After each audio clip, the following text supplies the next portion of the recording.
A warm welcome to all of you to this session on history. History repeats itself first as a tragedy and then as a farce. I think no other historical period would understand that quote as much as we do in today's contemporary world. Here we have with us what we today call a public historian. The citadels that history as a discipline and as a method had created around itself, the kind of inaccessibility that the common people had for history has all been challenged and questioned in the last few decades by so many new kinds of history making and history writing. So here we have Anirudh Kanisetti. I don't know how many of you have read his works, but two scintillating works, one on the Lords of the Deccan, and now the second one on the Lords of the Earth and the Sea. Anirudh, I would like to begin by asking you, see, there is a huge cosmography that you're constructing in the second book. Initially, it was Lords of the Deccan. Now you're talking about Lords of the Earth and the Sea. Why this title? I think that, first of all, thank you so much, Professor Pillai. Thank you for being in conversation with me. And thank you all for being here this lovely Sunday morning. That's an interesting question. I'm going to give you two answers. The first is the slightly nerdier one. I'm a huge fan of fantasy fiction. I love to read fantasy. So Lords of the Deccan is actually a reference to Lord of the Rings. Lords of the Deccan is actually a reference to Lord of the Rings in terms of the number of syllables. And Lords of Earth and Sea is a reference to Ursula Le Guin's famous Earth-Sea series. But more seriously, I think that the idea of saying that these books are about lords really comes from the kind of primary sources that we have. The reality of medieval Indian history is that most of the sources we have are written by the 1% of the 1%. So the view that we have of medieval Indian history is very much a view of the elite. But what I consistently try to challenge through my books is within the ambit of what the lords are telling us, I'm always looking for the voices of the little people.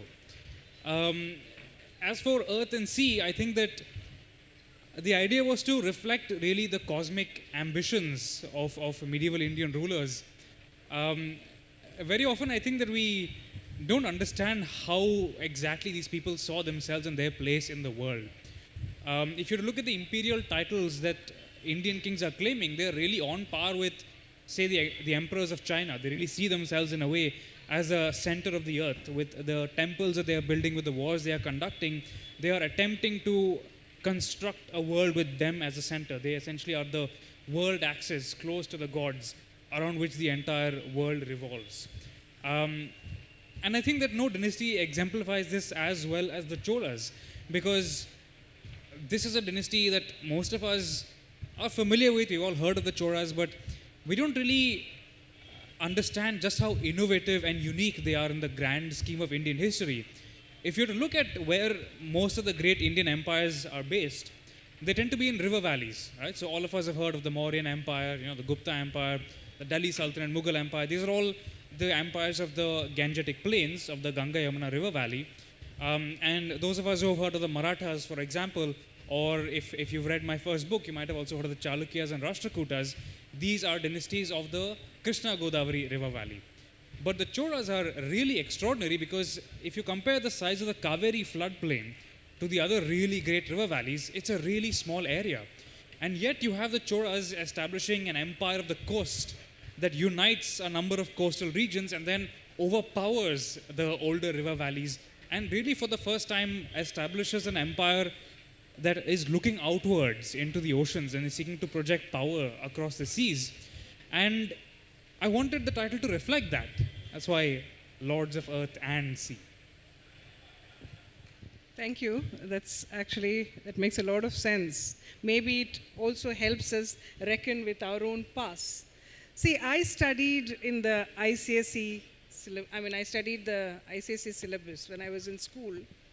And I was pretty surprised by your book because as a literature teacher, when I'm teaching English literature, my students know from 1060, what happened in 1066 in Britain, for example.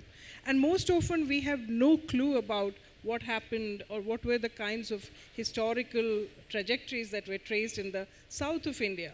You talked about the Gangetic Plains, which is a history that I have studied in my history books of ICSE syllabus.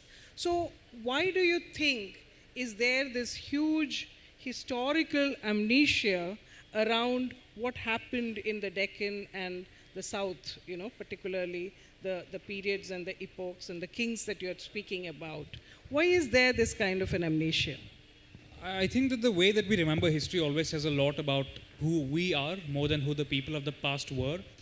If you're to look at India in the 1950s, when the first conceptions of a unified national syllabus were being developed, this is a nation that is still reeling from the scars of partition. It is a nation that has just integrated 200 princely states, all with their own proud regional traditions. And I think it was very important for the first curriculum makers to create a sense of a united thread that ties together all of these regions and all these histories. You see a similar impulse really in the writings of all the great early nationalist leaders. Even Jawaharlal Nehru, with his discovery of India, is very focused on what he perceives as the unifiers of India. So when he's writing about Ashoka, for example, he sees Ashoka as a ruler of all of India, who in a sense is the father of Indian nationhood, and to stretch back this idea of this eternal Indian nation as far back as he can possibly do. But the reality of it is that once we look at the archaeology, this idea starts to fall apart. There are the occasional imperial moments, of course, when the Gangetic Plains unites and then sends out this shockwave of like cultural and economic and commercial ideas into the rest of the subcontinent. But these are the exception, not the norm. By and large, Indian history is a history of regions. It is a history of innovations. It is a history of circulations of ideas originating in one place, going somewhere else, taking new forms, and then coming back to where they came from. And I think that 50 years after independence, we're in a place where we can address these regional histories while still believing in the idea of a grander Indian history overall. I think there is space, and there must be space at the table for all of our regions to talk about the contributions we have made to who we all are today. And I think that I'm very excited to be a part of this trend, but I think that what is happening is really just the beginning. I think that, yes, as important as the Cholas and the Chalukyas and these big regional empires are, it's important to also talk about the smaller powers. Let's talk about medieval Kashmir. Let's talk about medieval Odisha. How many of us know that in the 9th century, Odisha was ruled for about 150 years by a dynasty of queens who are handing power from mother to daughter, from stepmother to stepdaughter. There are all these stories that are just waiting to be told, to be discovered, and all of them, I think, are deeply connected, not just to our regional and linguistic cultures, but also more grandly to the idea of India itself. I think that's a fabulous answer, because history of India needs to be seen as the history of regions, and how have these regions been imagined.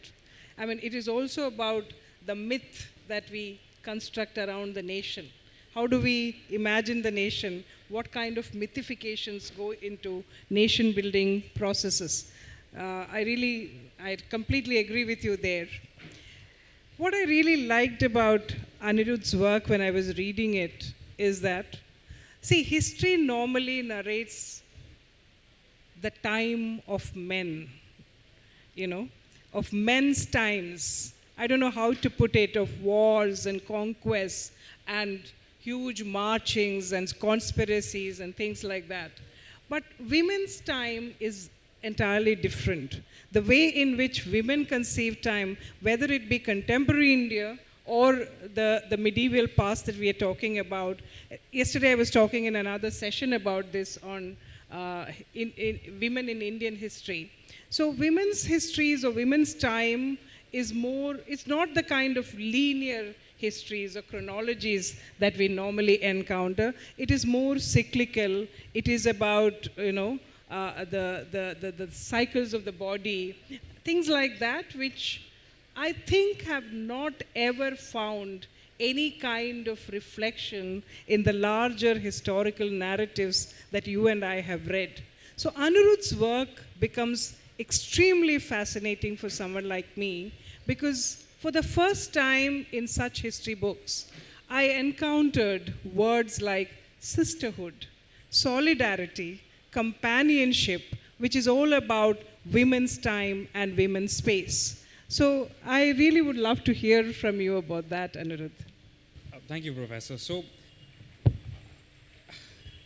this is such a vast topic that I'm not sure really which thread to begin to unwind it from, but let's first talk about the cyclical nature of this. When you look at the marriage patterns of medieval families, it's vaguely reminiscent of how marriages used to happen up till quite recently, because the Cholas and like many other Dravidian powers practiced cousin marriage and uncle-niece marriage. But when you really think about how this operates, keep in mind these are kings who all had multiple spouses. So what happens is that when a young girl is married into the Chola family, it's very likely that her cousin would be married to her brother-in-law. It's very possible that her aunt would be married to her father-in-law, right?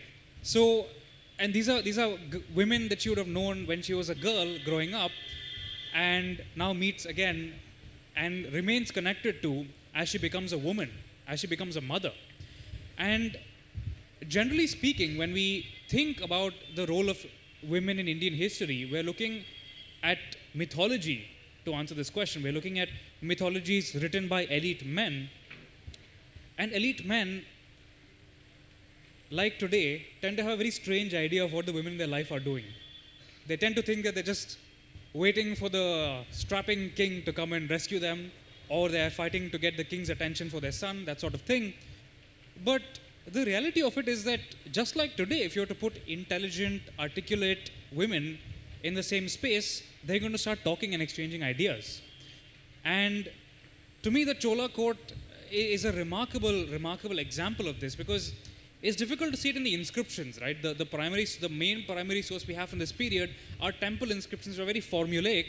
But once you look a little bit deeper, once you look at architecture, you begin to see something truly extraordinary.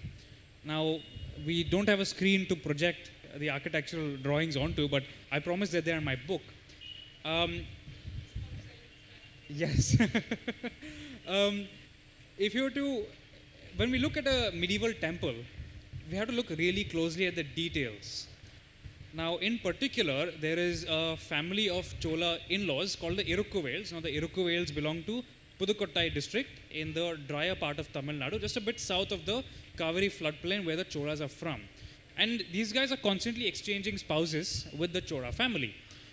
Very interestingly, we see that when an Irukkuvel princess marries into the Chola family, she will not build a temple in her marital family style, but in her birth family style. So, for example, the basement of the temple will have these beautiful carved lions and lotus petals. So that's the kind of style that her father or her aunt will be building in, not what her father-in-law or mother-in-law is building in. May I interrupt you there? Sure. When you tell the audience, I understand what you're saying, but for some more clarity, when you say that the queen is building a temple, what exactly do you mean by that? Great question. So, to go back to your earlier question, Professor, men's activities, warfare, conquest, expansion, all really interesting stuff. But what are the women of the family doing? And the answer to that is they were building temples. Very often, medieval women were serving as the dynasty's public face. So while the kings are leading the village boys off to war every campaigning season, the women are staying behind and using the resources that their men are collecting to build temples. And these temples are usually very strategically chosen. So they'll go to like older sacred sites, they'll go to places that are popular with various villages, and they'll take old brick and timber structures and rebuild them in stone. So that's a permanent structure that is built in a particular architectural style. So when the locals look at this temple, they are reminded that of the generosity of the queen that built this. And because these temples are covered in inscriptions, that's a really amazing thing about medieval Tamil temples. These inscriptions tell you who built this, when, for which god, and what endowments were given to it. And you can imagine that if a wall is covered in gifts saying that, oh, such and such princess or such and such family generously donated this, it obviously impacts public opinion. Whoever is coming to the temple is obviously more inclined to see these political players with kinder eyes. So, in this context, the patronage of Chola princesses becomes all the more extraordinary. Because, as I was saying, you can see that they are building these temples not necessarily to promote their in laws, but rather to promote their own family. So, essentially, these women are acting as the face of their family in the Chola kingdom. So, they're serving, in a sense, as agents and ambassadors and diplomats, not just as a stereotype of these powerless women sitting around waiting for the king to come and give them something to do. Now, the other really remarkable thing, and the reason why I use the term sisterhood and solidarity, is that you sometimes see that Chola queens who are not related to let's say the Irukkavel family will pick up ideas from Irukkavel princesses. So they will start building temples in that same style with the lions on the basement and the lotus petals. And this very strongly indicates that the relationships between these women are not the combative and vicious relationships that we very often see in media, in historical media. These are genuine solidarities. These are intelligent women with ideas about art and aesthetics who are talking to each other and figuring out how to make particular kinds of temples that express not just their family's interest but also their own personal aesthetic styles. There's a really interesting Chola queen called Kokilan Adigal, who's actually from the Malabar coast. So she's a daughter of a Chera king, and she marries into the Chola family. And you can see that she picks this up from her daughter-in-law. She picks up this idea, and this daughter-in-law comes from a different family. But she also adds her own spin to it. And perhaps I'm being a little romantic here, but Kokilan, as us South Indians know, means cuckoo. And I'd like to believe that perhaps Lady Kokilan had an appreciation for music. And the reason I believe this is that in her temple, you see a very unique architectural feature, which is that in these brackets between the roof and the wall, you see depictions of lady singers and dancers and musicians. And perhaps these are women that Kokilan had around her in her court that she's choosing to depict in her temple. So not only is her temple a way to position herself politically, but it's also a way for her to express her personality. Again, a curiosity question. When you say that queens were building temples, where does the money come from? Does it come from her natal home? Is she bringing money from there? Because these are also temples, in a sense, that are dedicated to certain memories from her own ancestry and immortalizing them. So it has nothing to do with the Chola king himself. So what is the kind of funding that goes into these temple building enterprises? Once again, a really interesting question. I wish that we had the detailed records that will allow us to answer this question, but we can make some guesses. Now, if you look at a Irukkavel princess married into the Chola family, a lady called Nangai. Now, Princess Nangai builds this spectacular stone temple at Tiruchendurai, which is a little upriver from Srirangam in the Kaveri river. And for a princess who's probably in her late teens to be building a temple, very obviously there's a substantial source of finance that has come with her. And I'm willing to bet that this was a dowry that either she carried or a connection that she maintained to her family who are continuing to provide her with resources. And this answer becomes clearer when you look at what princesses from less grand backgrounds are doing. There's this remarkable, really, really remarkable lady called Sembian Mahadevi, who hopefully we'll get to this later, but I think that in a lot of ways she's the real founder of the Chola Empire. And Sembian Mahadevi, when she marries into the Chola family, she comes from Malay Nadu, which probably meant the Congo region. So it's this dry region in between Palakkad and the Kaveri floodplain. And Sembian Mahadevi's father is a hill chief. He's not a great warrior king like the Irukkavel king is. So all that she has, her first temple gifts are just sheep. So she's just donating sheep to a temple and saying that may the ghee from these sheep be used to light lamps for the god. And this obviously tells you there's clearly some kind of hierarchy among the daughters-in-law also. Depending on which family they come from, the kind of resources they have really varies. And what's also interesting is that Nangai, the Irukkavel princess, uses her birth name. When she's making temple gifts, she says, I am Nangai of the Irukkavel family. Sembian Mahadevi is not using her birth name. Sembian is a title that the Cholas granted her. It's a Chola title. So we don't really know the name of this remarkable princess. But you can see in her early gifts already that there's really a remarkable mind at play when she's making these gifts, because she makes two temple gifts. One is within the core territories of the Chola family, so she's clearly making a gesture to her in-laws saying, here I am, I'm happy to be here. But the other gift she makes is in Nada, which is the area between the Kaveri floodplain and the old kingdoms of Kanchipuram and present-day Chennai. And this was a frontier that Cholas are trying to conquer. And so she's chosen very strategically to signal that, hey, here I am, I'm a Chola princess, you are our subjects, and we are generous to you. So you can already see this very intelligent political mind at work.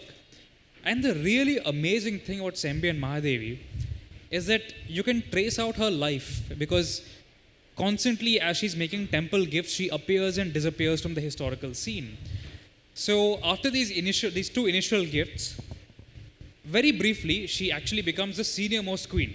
And this is partly a result of historical accident, because her brother-in-law is killed on the battlefield.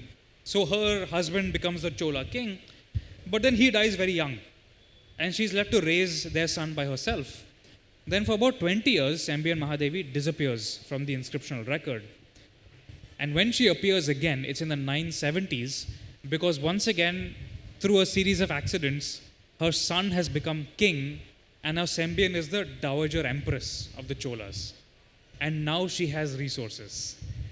And what she does is absolutely, if you look at all previous Chola queens, they all focus their patronage only on one temple. Because either that's the amount of resources they had, or they wanted, it was a political strategy to be associated with one shrine more than any other. What Sembi and Mahadevi does is, and once again in a parallel to the men's activities, almost like a general deploying her vanguard, wherever the Cholas want to extend their influence, she'll go and build a temple there first. While previous queens built only one temple in their entire career, Sembi and Mahadevi builds 12. And she builds them first in the backyard of the Cholas in the Kaveri floodplain, so the areas around present-day Kumbakonam, which is the bedrock of their tax structure. Then she starts moving it into Nadu. She moves it further south in the Pudukottai, and she pushes it all the way north up to present-day Chennai. And by establishing this, once again, she's very strategic, because she's building temples either in older sacred sites that are very famous, that have pilgrims coming to them, or she's building temples in market centers, where merchants are going to pick up ideas from what she's doing. And you see almost this proto-design language. Just as you know when you're in the Kerala Lit Fest, because you see these beautiful little wave motifs that you have all over the stage, you always know when a temple is built by Sembi and Mahadevi, because it has a Nataraja on the southern side of the temple. And Nataraja, today he's one of the most iconic symbols of Hinduism. Everybody who is familiar with Hinduism knows the iconic dancing Shiva. When Sembi and Mahadevi started her career, Nataraja was the god of Pillai, which is this swamp, present-day Chidambaram, but he was not known in the Kaveri floodplain. It is because Sembi and Mahadevi makes him a symbol of her devotion, of Chola devotion, and then spreads his image across this huge swathe of medieval Tamil Nadu, that Nataraja becomes famous not just as a Shaivite icon, but as a Chola icon. And Nataraja's Sembian's patronage of him becomes so influential that you see in some remarkable cases that when people who are not related to the Chola family, so we're talking about like merchants who may be doing business with the Cholas, there's this very interesting case in Tirudai Marudur, once again in the Chola heartland, where they had started a temple renovation in their name. They had started building a temple, and at some point they stopped the construction, and they cut in a new niche and then added a Nataraja sculpture to signal their allegiance to the Cholas and to Sembi and Mahadevi. And then the merchants started this in the 10th century, but by the 13th century, Nataraja has become so famous, the Chola patronage of Nataraja has become so famous, that over 3,000 Nataraja bronzes are produced. And it is these 3,000 bronzes that are dispersed in Western museum collections later in the 19th and 20th century, are written about by great Indologists like Ananda Kumaraswamy and by European sculptors like Rodin. And it is through that Nataraja eventually becomes the greatest symbol of Hinduism. And it's all because of one princess who entered the Chola family in the most humble way possible and then rose to greatness over a career that's filled with these personal grief and loss, but also this tenacity and determination to do new things and try new things. And queens like this played no part in our public discourse. We see them as these devout ladies and good mothers and good wives. But here you have a lady who changed the history of Hinduism. And most of us don't even know her name. I think what Anirudh is also doing, he's invoking history to tell us of a few lessons that we could learn from them. Say, for example, what do the young women in this audience understand from the instances of the Chola queens? You know, when you bring your natal wealth, when you get wealth from your parents, don't invest it in other things, invest it in things that you are interested in your personal politics, and not squander it away for other things. I mean, I think it's a very important lesson that we learned from medieval India. Another interesting aspect of what you were saying about the Nataraja has huge import, because I think before that, the Chola queens were worshipping the fierce goddesses, right? So there's a huge transformation from the worship of mother goddesses to the Nataraja. So I think that is also a seminal kind of a discovery that we make about the religions of the religion of the Cholas. I agree. It's when the Cholas really emerge onto the historical scene, they are devotees of Nishumbasudhani, who is this fierce martial goddess who crushes demons' heads between her thighs. And these kind of bloodthirsty warrior goddesses are very important to a lot of medieval Indian kingdoms. That really the idea that these fierce goddesses give this martial power to the king that helps him establish their power. But you see over the centuries, and this is really a result of Chola queenly patronage, that the dynasty inclines more and more towards Shiva. But where does this come from? When a medieval kingdom emerges, it's always emerging into a world that is already complicated, it's already layered, it already has its own history. And very often in the Kaveri floodplain, you see that the villages had their own very strong ideas of what religion should be, what a king should be, and how much they're willing to give to a king. When we think about the way that a medieval state worked, it's very often, the king said this, therefore things happened this way. But I think that the relationship of medieval politicians to medieval subjects is very much like contemporary politicians to us. There's this remarkable poem from the Sangam period by Kaniyan Ponkundran, which I use as the dedication to my history of the Cholas. And of all the entire corpus of Sangam period Tamil poetry, he is the only poet who is not talking about erotics, about love, or glorifying kings and war. And the story goes that one day he's asked, why is this the case? And he gives us astonishingly modern take. He says that we know that all of us are travelers on a raft on the river of life. And we never know when the torrential rains from skies slashed by lightnings might dash us against the rocks. And so we are not amazed by the great, and more importantly, we do not look down upon the lowly. So I think that this refusal to be overawed by royal power was much more commonplace than we think. And you see this because very often the kings are not really imposing their religious ideas on the people they are ruling, but they're taking ideas from the ruled and then incorporating that into temples. So there's this constant push and pull, this constant cycle. So as the Cholas are emerging onto the historical scene, yes, of course, they are claiming this affinity with this fierce martial goddess, but they're emerging onto a land that is deeply devout, that has been shaped by the bhakti poets of the Tamil Shaivite tradition. So to all of these villages, Shiva, they genuinely believe that at some point, Shiva had come down and walked their lands. And so they have their own little temples of brick and timber. And so as the Cholas are trying to extend their influence into these villages, they want a way to ingratiate themselves. So it's not just the Brahminical Shiva, It it is is not also just, the yes. folk traditions that are integrated into, I Exactly. get it, And this is not the Shiva is the great father, Shiva the benevolent overlord that we are more familiar with in the post-British Hinduism.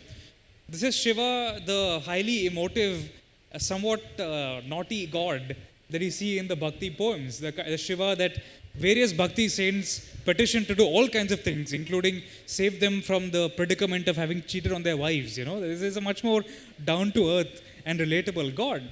And it is this god, it is this down-to-earth god of the villages that the Chola queens are patronizing. And you can really see how through the religious ideas of these women, the dynasty's idea of where they are in the world, the dynasty's idea of how they should reach out to their subjects, which gods they should link themselves to, really changes generation by generation. I think you should really read Anirudh's book because he's talking about piety and politics coming together. I mean, what brilliant diplomats. The way they, for example, this queen, this particular queen, she traces the boundary, the political boundary of the Chola Empire with the 12 temples that she builds. It's an amazing strategy at that point of time. I wonder what kind of education these women had. Well, it's an interesting question. I wish we had solid answers to this. Well, it's very obvious that Sembian Mahadevi, for example, was very familiar with the Tamil Bhakti poetry at the very least.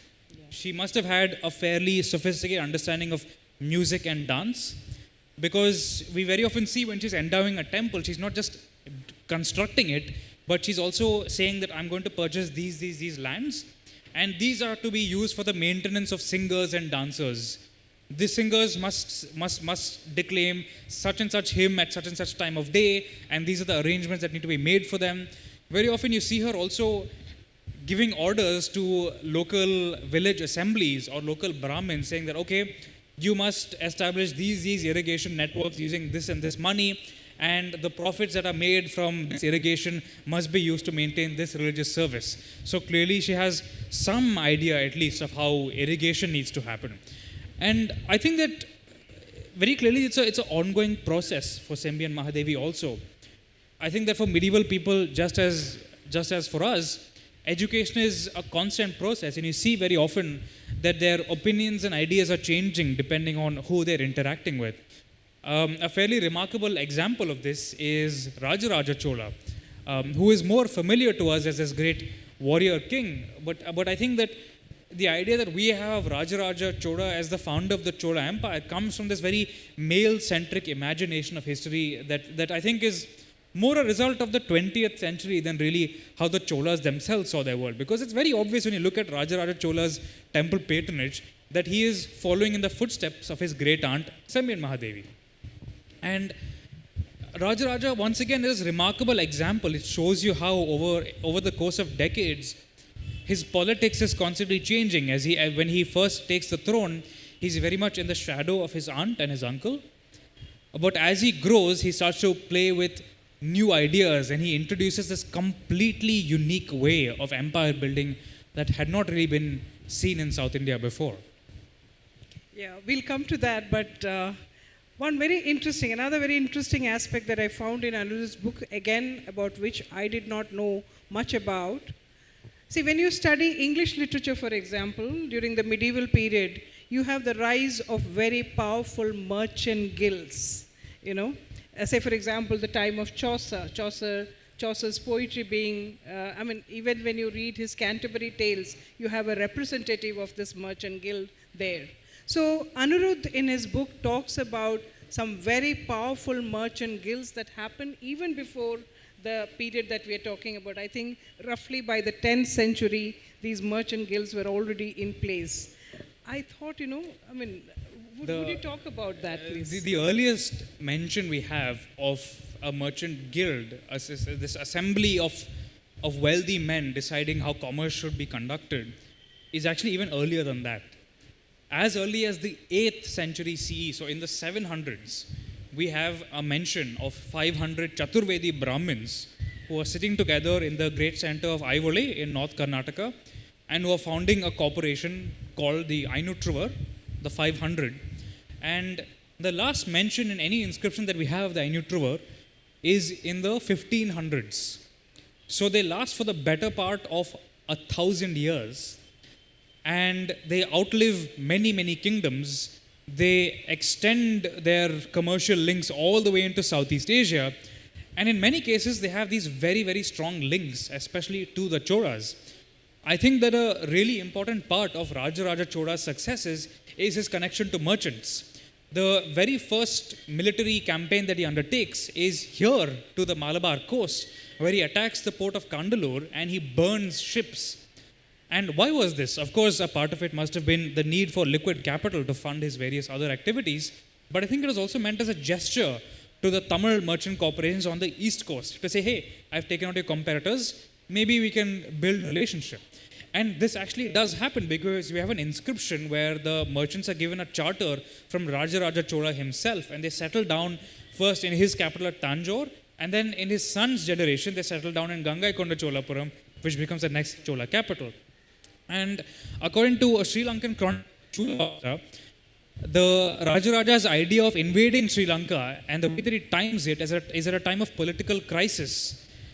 And the reason he finds out about this is because a Tamil horse merchant is in Anuradhapura at the time, the capital of Sri Lanka, goes and tells Rajaraja about this, and within a few months, Rajaraja invades. So very clearly, there's a close tie between Chola expansion and merchant corporations. And you see this also in the spread of mercantile power. In the 9th, 10th centuries, there are almost no Tamil merchants in South Karnataka or in northern Sri Lanka. But right after Chola campaigns, you see Tamil merchants arriving there, and they are building temples in the Tamil style, not in the local style. So you see this not just in northern Sri Lanka, but also in South Karnataka. And very obviously, this mercantile connection, this logistical ability to project power, to supply armies, also feeds into a new kind of empire, because previous Indian kings, when they conquered a place, would just find some local puppet, a local dynasty, and just put them back in power as their vassal. The Cholas don't do this. The Cholas establish their own outposts, and they appoint a Chola prince to administer conquered territory. And I think that the reason they're able to do this is because merchants are following them. Yeah. Tamil merchants are allowing them to logistically maintain this line of communication to receive orders from the imperial center.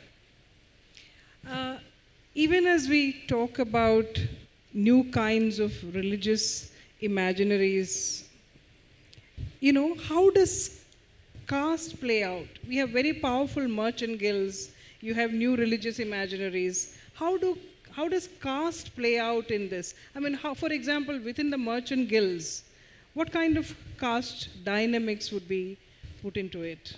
So the period we're looking at 1,000 years ago is a time of social churn. And what's quite surprising is that merchants don't just belong to the Vaishya caste. They actually come from warrior groups, they come from Brahmin groups. So essentially these are moneyed and mobile elements of South Indian society that are seeking to make money in a time of geopolitical churn. But when you look at the social structure of medieval Tamil Nadu, it is really very organized around assemblies. So village assemblies, Nadu assemblies, and these guys are the ones who are taking the decisions about irrigation, about taxation, and they're very only peripherally interested in the politics of the royal court, generally speaking. So you can imagine that, of course, when the Chola Empire is at its high tide of expansion, when they're building all these temples, obviously people are much more aware of Chola power. But as the empire declines, as the political center weakens, once again these local corporate instincts, the instincts to do things through assemblies, reassert themselves. So in the 12th and 13th centuries, as the Cholas are declining, you have this extraordinary situation where instead of having village assemblies and Nadu assemblies which are connected, which are basically a group of 10, 15 villages, you begin to see in corporations and assemblies calling themselves Periya Nadu or Great Nadu. So the Nadus of an entire region, we're talking about dozens and dozens of different assemblies, are all gathering together, sitting in a temple and saying, oh, here is the decision we have taken about taxation, but also here is the decision we have taken about caste. We henceforth will behave like the sons of the same parents, living in the same house, and anybody who dares to go against us will have to face our wrath. And they established not just a vertical hierarchy. I think we think of caste really as something that's imposed from top down by kings. But I think what the inscription suggests is that caste is also a middle power development. It's very often the people who are in the middle of the system who want to climb up in the ladder, but also want to establish themselves in relation to the people who are more marginalized. So caste was much more dynamic, much more fluid at that point of Yes, time. and it's very responsive Yes. to the tides of political power. Maybe this is a question that you have encountered again and again. What about your archives? What about the sources that you're basing your arguments upon, which I think the audience would love to know more about? So, as a lot of you may have guessed, of course, the most important source for historians of this period is temple inscriptions. But the amazing thing about medieval Tamil temples is that, unlike medieval Deccan temples, in the Deccan region, when a temple is established, you have like a nice foundation inscription. Then all the other records were maintained on palm leaf and so have not survived. But in Tamil temples, every time an expansion is made to the temple, every time a new gift is made, it's written on the temple wall itself. So that means that year after year, you can see how the local society's relationship to the temple is changing. So you have this extraordinary situation where in the 9th century, a temple might be just a small shrine of brick and timber. By the 10th century, it's a small shrine of stone. By the 11th century, it's got a new mandapa. It's got a new treasury that's been added to it. It's got a temple tank that's been added to it. By the 12th and 13th centuries, it's got a huge wall to ensure the access of pilgrims. It's got massive facilities like 1,000-pillar mandapas. It's got dozens and dozens of bronzes, not just of Shiva, but also of Shaivite saints, which shows that this religious, the idea of saints as these holy figures close to the god is also emerging. And this is a very important written source, but I think that, as you may have guessed, art history is also a tremendously important archive for medieval historians. It's when you're looking at architecture, at least small details, at the kind of sculptures that various patrons are commissioning, that you get more and more insight into the minds of medieval patrons. And you also get a sense of the sculptors as well. There's this remarkable unfinished sculpture in the Brihdishwara temple in Tanjore. 2 unfinished sculptures actually. And you can see that 2 different people have worked on them. The first sculpture, which is on the left side, the sculptor carved the outline but never got around to rounding out the figures. The other sculpture on the right side, the sculptor actually started carving but didn't do an outline. Both of them didn't finish the sculpture. Obviously, the end result would have looked kind of similar, but you can see in these different approaches 2 completely different sets of hands that are at work. And we have no idea who the names of these sculptors were. We don't know where they studied. We don't know why they had this particular style, but you can see their hands at work. And I just find that those little traces are left by these nameless people that we've forgotten. I find them tremendously moving that we can still see them over 1,000 years after they passed away. As we look at this history, this large, huge history that Anirudh is trying to recount, one final question. We are almost nearing the end of our time before we open it up to the audience. But one final question that I have is, the history of civilizations is like moon itself, you know. There is the waxing, there is the waning. It swells, but then it also declines. So at periods of decline, when these huge historical figures are also on the way down, the dynasties are on the way down, what happens to, emperors might be killed in battles. What happens to the history of the queens on the way out? That's a really interesting question. Like there's a question that I almost always ask myself: where do birds go to die? Where did these queens go? I think that you've touched upon something very interesting here, Professor. I think that in India we flinch away from the decline of empires. We want to know all about how empires became big and powerful and sent their influence everywhere. But I think we don't want to know how empires decline because we see them as a time of shame, of loss. But I don't think that's the case at all. I think that when an empire declines, you see tremendous new social forces emerging to the fore. Because as the political elite disappears, new kinds of social structures are able to emerge, new kinds of cultural and religious ideas that were kept in place by the king will slowly once again emerge to shape society at large. And what's amazing to me about the end of the Chola Empire in the 13th century is that you see women once again emerging into the center stage. You see wealthy women, especially, making temple gifts, but these are new kinds of temple gifts. For example, they are purchasing the right to wave the chowri in front of the god during his procession. They're purchasing the title of Devaradiyar, which means God's servant, and that is a direct ancestor of the modern term Devadasi. You also see women giving recipes for temple prasadam. So some of the most iconic temple prasadams today, so if you were to go to Chidambaram, you get this brinjal curry called the gotsu. That comes from a recipe that was given by a wealthy Tamil woman in the 13th century. I go to a small temple in Nanguneri. The prasadam is actually Thairasadam. Okay. It's a peculiar kind of Thairasadam. So these temple prasadams are also very interesting too. Yeah, because once you think about it, the men are not involved in the kitchens. Who are the people who could have come up with these recipes? It's obviously the women. But once this is somewhat more complex history, because while the wealthy women are taking a larger space in the historical records, you see that women who come from less privileged backgrounds are slowly being edged out of it.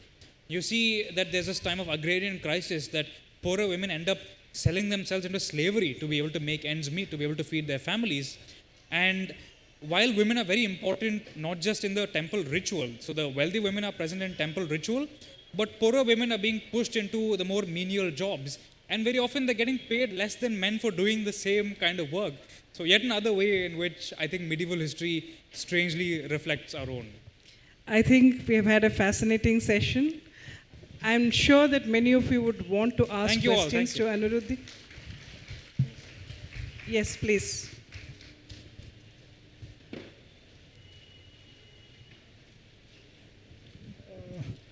Hi Anirudh. So it was an enlightening session. So Thank you. I just wanted to ask a question about comparison of Pulikesi II and Rajaraja Chola. Like, I know there is a difference of 300 years between them. But like, when in the time of Pulikesi, he actually was able to defeat Harshavardhana, who was like a bigger king. And Rajaraja Chola didn't have kind of opponents as much as him. So do you think it's like, and we have been quite unfair with Pulikesi II in modern writing, because like I don't find a lot of books about him, but more to Rajaraja Chola. Well, I think that this once again is a product of really 20th century nationalism, and which regions do we remember, which regions do we see as peripheral, right? I think that we have a concept of North India and South India. It's like saying Western Europe and Eastern Europe, right? These are huge regions with their own distinct regions. And the Deccan especially has kind of been left by the side, because it's not entirely North India, it's not entirely South India. So we don't really know where to fit it into this very simplistic binary way of thinking about Indian history. So yes, I do agree to an extent that I think the Deccan does not get its fair share. But it's difficult to draw a comparison between people who lived 300 years apart in very, very different kinds of political contexts. I think both of them represent something remarkable about the histories of their regions. Both of them represent a time when their particular homeland, through urbanism, through new kinds of political formations, is emerging onto the Indian stage and are challenging great powers for their positions. You see this with Rajaraja actually challenging the Western Chalukyas, the later Western Chalukyas, the Kalyana Chalukyas, would, if not for the Cholas, have played a much bigger role in Indian history than they were able to. So I hope that answers your question. It's difficult to draw a direct comparison, but I do agree that the Deccan should play more of a role in our regional understanding. Yeah, one more pressing question, please. Hi, thank you for this enlightening session. My pleasure. Actually, the Cholas have built a lot of great architectural temples all over Tamil Nadu. There's Brihadeshwara temple in Tanjavur, there's a temple in Gangaikonda Cholpuram, there's Airavadeshwara temple in Dharasuram, but we don't see any of their residential complexes or palaces anywhere in Tamil Nadu. Is it because they lived a modest lifestyle even though they have built such great temples all over Tamil Nadu? I wish I could say yes, but I don't think that. I think that politicians, whether in the past or in the present, have one thing in common, and that is they're not very modest people. I think that, which is obvious from the rhetoric, right? Yeah, if you when you read the inscriptions of the Cholas, these are guys who are calling themselves, Raja Kesari Varman, the descendant of the sun and the moon. this does not strike me as a supremely modest person. I think the reason why we don't know the Chola palace is because we haven't done the archaeology. Last year when I was doing my field work for the book, I went to Gangaikonda Cholapuram, and the Chola palace is being excavated there. When the dynasty was destroyed by the Pandyas in the 13th century, the Pandyas also sacked and burned the palace. And so century after century, the palace was covered by erosion, by layers and layers of mud and silt. And also people would just take bricks from the palace and use it in their own houses. There's this very interesting observation by a British officer who visits Gangaikonda Cholapuram in the late 19th century. And he says that the legend goes that for hundreds of years, people have not needed to build a brick kiln because all the bricks they need are just found in the ruins of the palace. So I think the result is, the reason why we don't have palaces as well is because they're built in a different kind of material. And Indians have a remarkable history of reusing things. Because we don't see that if the king is not seen as this divine figure, and once the palace is empty, why would he not just take the bricks and use them in your home? Because these are high quality bricks after all. And you can see in many cases really, even in Golconda Fort in Hyderabad, up till very recently, the walls of the surrounding houses used one wall of the fort as the back wall. So they would just build like the front wall and the side walls, and the back wall was the Golconda Sultanate period fort. So there's this history of architectural reuse in India that also, I think, explains why we don't see such big palace complexes. Maybe it also talks about a cyclical pattern in Yes, history. it does. You know, It does. the palaces of Rajaraja Chola becoming the Chopatpatika wall or something of that kind, right? It's also very humbling to think of it as great as ruler as you are. Someday you will be forgotten, and the bricks of your palace will be used to build the bricks of the descendants of the people that you used to rule over. Yes, one more question, sir. Just last one. Hello. Yes, please. Yes, let's Good have a morning, lady ask everyone. first. Yes, hello, good morning. Mr. Anirudh and my dear teacher, Meena ma'am. I'm Suhana, 2009-10 batch of Institute.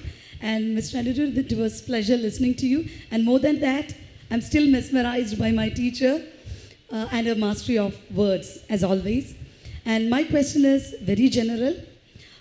Since you have read a lot during the writing of this book, what is your take on my question? Can history ever be objective?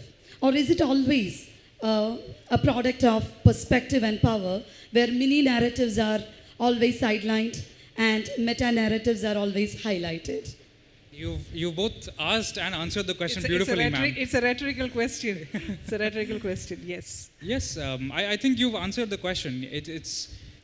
But I think that the point of history is not, it's impossible to be perfectly objective when most of the evidence of history doesn't survive.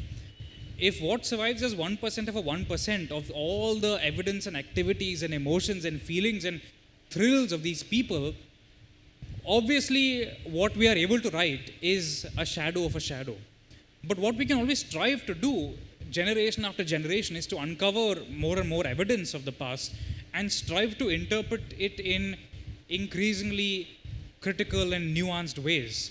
If you were to think of the way that all of us see our world today, I'm sure none of us will say the world is a perfect and ideal place.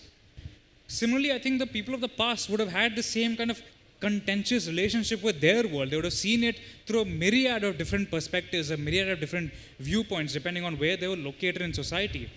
And it's not possible for us to unearth all of these views, but at least we can strive to give more and more voices a place at the table of history writing. Objectivity is a myth, actually. It's a myth that we have very conveniently created. Final questions, very quickly. The poet of our generation, yes, Anwar Ali. It's an observation only. Yeah. See, you mentioned about the reusing of bricks. We are very much irresponsible in archiving. We never respect archiving, but we reuse not bricks, but the traditions also. And reusing the political ideology also. It is understood in the use of bricks and reuse of bricks. That's my comment. Thank you. Beautiful metaphor, sir. Thank you. Thank you. Please, sir. No, here I think has been. So I have a question, Anirudh. When you look at South Indian dynasties like Cholas or Pandyas, you associate them with the Brihadishwara temple in Tanjavur or with the Meenakshi Amman Kovil in Madurai. But when I look at Gangetic dynasties like the Mauryas or the Guptas, no temple, no flagship temple of that kind comes to mind immediately. Why would you say that was the case? So I think there's probably 2 or 3 different factors. The first is we have to remember that in North India, temples are built in mud brick, because I think it's really only in the 15th century with the integration of the plains under the Mughals that sandstone from Rajasthan begins to be used in a big way in temple construction in Vrindavan. So the various Rajput generals are doing this. Before that, the best that we can guess is that temples must have been made in mud brick, and either over many, many centuries of warfare, these temples were looted, sacked, variously reused, or in a lot of cases in North India, we have not done any amount of comprehensive archaeology. So even in Mathura today, there are these huge mounds of what used to be cities that have been covered up generation after generation by various people building homes, migrating, etc., that are yet to be dug up. So maybe these colossal temples are waiting for us to be rediscovered, maybe they have fallen down, maybe they've been destroyed, or maybe they've been reused, just as palaces once were. Thank you. Thank you. I think Thank on you that note, that final question, maybe you can interact with him. But it was a fascinating tapestry that he unfolded in front of us. This huge, huge canvas where different kinds of waxing and waning of, power systems and, the histories of queens. But one thing that I want to tell you before I close is the way there's a different kind of history in what Anirudh is doing, because he very squarely places, and that goes back to Suhana's question also, because he very squarely places the personal pronoun we in the midst of his narratives, which I think is a brilliant ploy, because we, it is also us, it is also you talking about a subjective perspective of a particular period in time. Thank you so much for 2 scintillating books and a wonderful session. Thank you, Professor. What a wonderful audience. Thank you. Thank you all. Thank you very much, Anirudh and Meena T. Pillai, for a wonderful session.